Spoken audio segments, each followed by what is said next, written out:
This is Get Real with Bob and Stacy, the show that helps you learn about the mortgage and real estate markets. Get the inside scoop from their expert list of guests and have some fun along the way. Now, here's Bob Gallagher and Stacy Alcorn.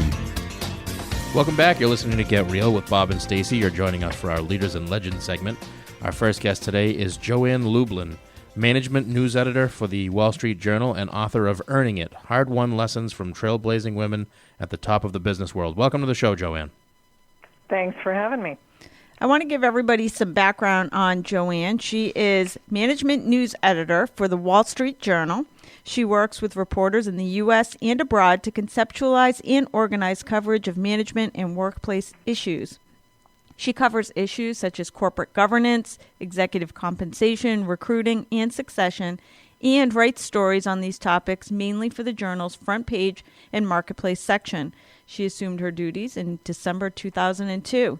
She is also author of a new book called Earning It, Hard-Won Lessons from Trailblazing Women at the Top of the Business World. It describes leadership lessons from 52 high-level female corporate executives based on career obstacles they overcame.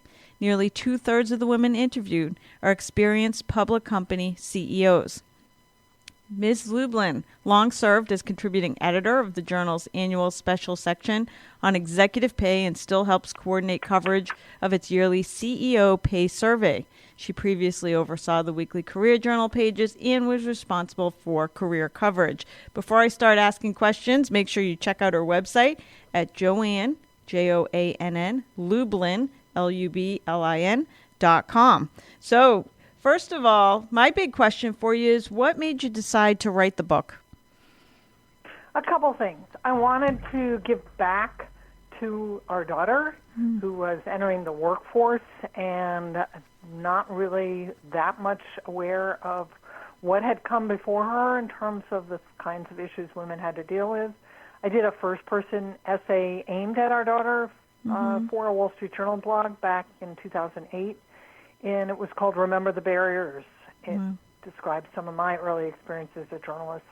And I got a lot of very interesting reaction to that essay.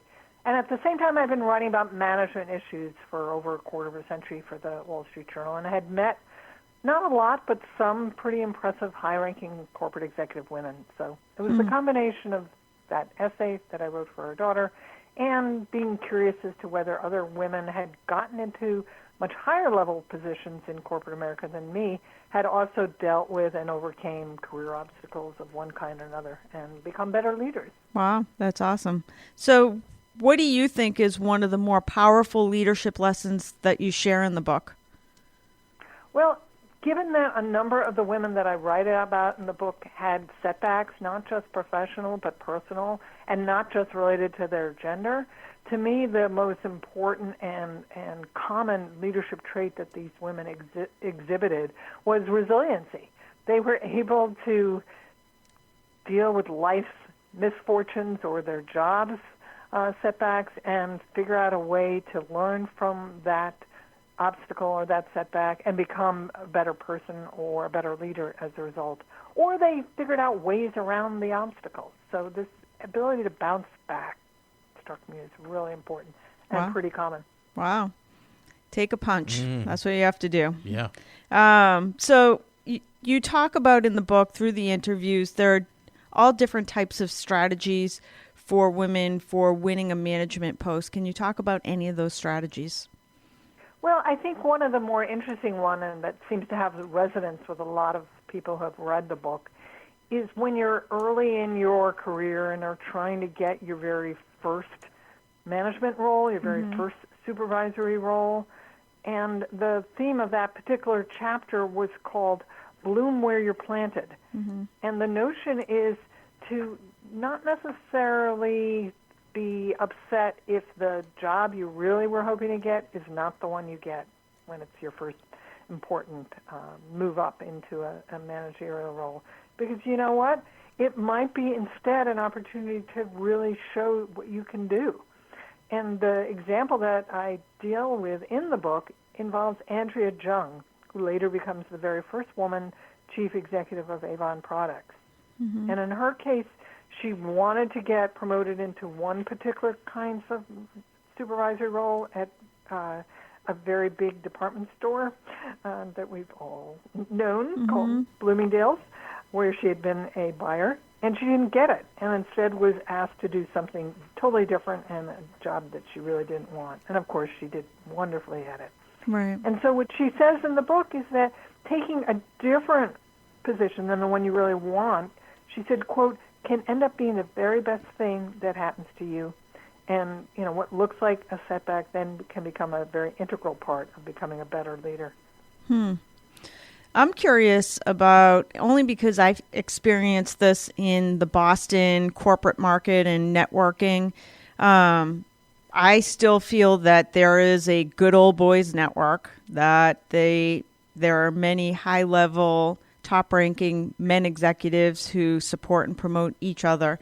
Through your interviews, do you find that there's also a similar type of female network? Yeah, it's called the sisterhood. Love it. And that became very, very apparent when I talked to some of these women who have gone on to become corporate board members. And when they then get in the boardroom, whether they are a current or a former executive at that point in their careers, they become hugely outspoken advocates for getting more women into senior management at the company whose board they're on, and more importantly, or equally importantly, making sure that those women are paid equitably, paid comparably to the men whose level they are being promoted to. And often they're doing this without the individual executive woman being aware of it. Another thing that a number of these women were doing and are still doing is they're acting as door openers to recommend women for corporate board seats. Because, again, there's a relatively small percentage of women serving on major public company boards, and they tend to ask the same women over and over. And I talk at the back of that chapter, called Beating Board Bias, that the ultimate secret weapon may be women like this, who themselves are already on more boards than they can possibly take, and so they act as personal advocates on behalf of other women who want to be a director for the first time and who they know are qualified and that they can personally vouch for. I love that. So I know you talk in the book about when it comes to pay negotiations in corporate America, you talk about a velvet glove. What is a velvet glove, and what does that mean for women? And that concept of velvet glove is one that is a really cool one because it applies not just to pay negotiations. Because I get asked a lot about, why is it then when men are, pretty assertive, they are praised as leaders, and when women are assertive, they are seen as pushy.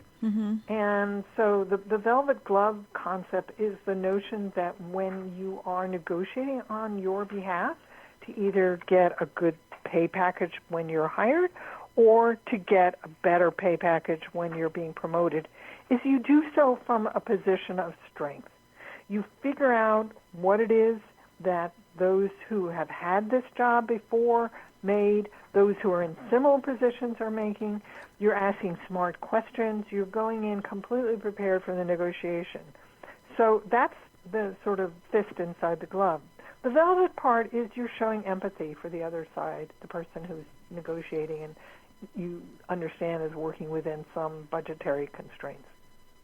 Okay, great stuff. For anybody just tuning in, we are talking to Joann Lublin.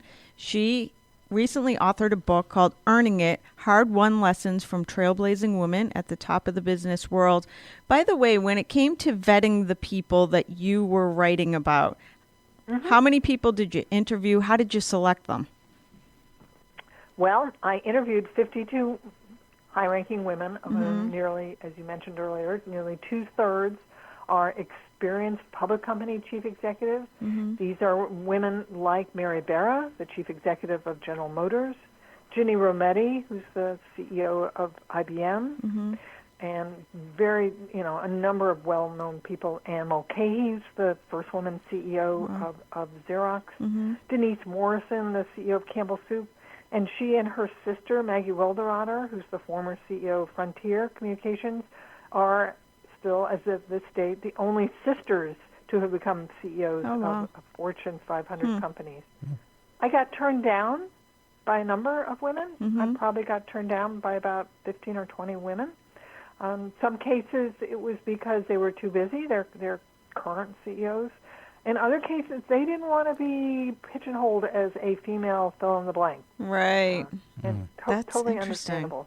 Huh. I reached out to women who I'd already known, as I said, through covering management issues for a long time, women I had previously written about, or in some cases, women who had written books about their own lives who I thought, therefore, would be open to sharing additional insights with me. Wow. So did you find that, first of all, in speaking to the 52 women, do you find that there is sexual harassment that still exists? And Absolutely. did they have any advice for avoiding sexual harassment conflicts within the workplace? I devote an entire chapter to that topic. It's called Sexual Harassment Never Vanish. And I continue to hear stories about it still going on as I go around the country talking about the book. And some of these women who themselves experience sexual harassment early in their careers, then when they get into positions of power, make it their personal responsibility to make sure it doesn't happen or it's corrected quickly when it's going on with women in their 20s who are working for them. And yet, at the end of that chapter and every core chapter of the book, I list key leadership lessons. And I've been asked about some of the tips I put at the end of that chapter. So, for instance, one of the tips at the end of the harassment chapter says, avoid office parties with heavy drinking, late business dinners, or other potentially risky venues. Excuse me, and I quote one of the 52 women saying, make sure you're not sending any signals that could be misinterpreted. So one of the radio shows I've been interviewed for, the interviewer said, I noticed that you put the responsibility on the women, the potential victims here. How much longer will it be before the onus is no longer on us as the women to avoid being harassed, as opposed to the onus being on the men, who for the most part are the harassers, which I thought was a really good question. That is so interesting. And I know that you talk in the book, too, about how it seems some women, their careers progress because they take on an impossible assignment within the workplace. And that's like a double-edged sword. If you take on something that seems impossible, the good thing is if you accomplish it, you can get promoted right up the career ladder. But it also seems like it could be extremely detrimental if you can't complete the impossible mission. That is totally true, and that's why there's a major theme in the book around the notion of, sure, you definitely got to be raising your hands for the Mission Impossible assignments, and these are the tasks that nobody wants to take. But you've got to make sure it's a calculated risk. You've got to weigh the upsides and downsides. You have to know what your would-be boss is expecting of you. What are going to be the benchmarks by which you're measured? And you also have to make sure that you're protected if it doesn't work out. There's a great story in the book involving Ellen Kullman, the former CEO of DuPont, who at one point, midway through her career there, she's highly successful at DuPont. She's asked to start an entirely new business for DuPont. They'd never, ever done this before, safety consulting. And she's not given very specific marching orders. There's no promise of a budget, no promise of staffing, no promise of anything other than, this is something that's important for DuPont. And she decides to take it because she makes sure she gets a get-out-of-jail-free card. She persuades the CEO, and he does this, that if things don't work out after 6 months, that she will get a transfer to a comparable job to the one she gave up. And the one she gives up is running a huge business unit at DuPont with billions of dollars in revenues and 2,000 employees. Wow. And by the way, she makes it a flaming success, of course. Right. And then, during the 4 years she's running this new business, it has a compound annual growth rate of 15%. Wow. She's then asked to build another new division, and then in 2009 she takes over as CEO. Wow. That's impressive. Yes. Did you find any women that spoke of, sometimes I feel like, at least in Boston, in the business world, sometimes women are not so friendly to each other. And it seems like sometimes you have to go through men if you want to advance on the career front. Well, I think at the end of the day, given the current state of play in corporate America, whether women are friendly to you or not, you still need men, and you need men probably Correct. more than you need women. And you need men to be your corporate sponsors. You need women to be your corporate sponsors too. But a sponsor is somebody who is going to put their professional reputation on the line on your behalf because they believe in you and because you've done things for them that prove that you're helping support their own advancement. And so, there always are going to be workplaces where women don't support women. There are workplaces where men don't support men. It's an individual thing that is part of life in the world of work. But the point is to look for advocates and look for ways to neutralize your opponents. And again, that's a major theme in the book. There are many of these women in this book who end up supervising men who've never had a female boss or never had a female boss they liked, and essentially say, I'm not going to work for you. So how do you deal with that? Right. And so those are issues that we all have to work through, and there's a lot of advice about that in the book. Wow. And last question for you, because we need to wrap up. I'm not even in corporate America. I own a business and I'm an entrepreneur, but I find that it seems like the lessons apply to any female trying to get anywhere in business or life. So is it just aimed at corporate America or any female? And it's not just aimed at women either, because, like I said, when I started out, I thought the main focus of the book was going to be on gender bias and how they had overcome that and become better leaders.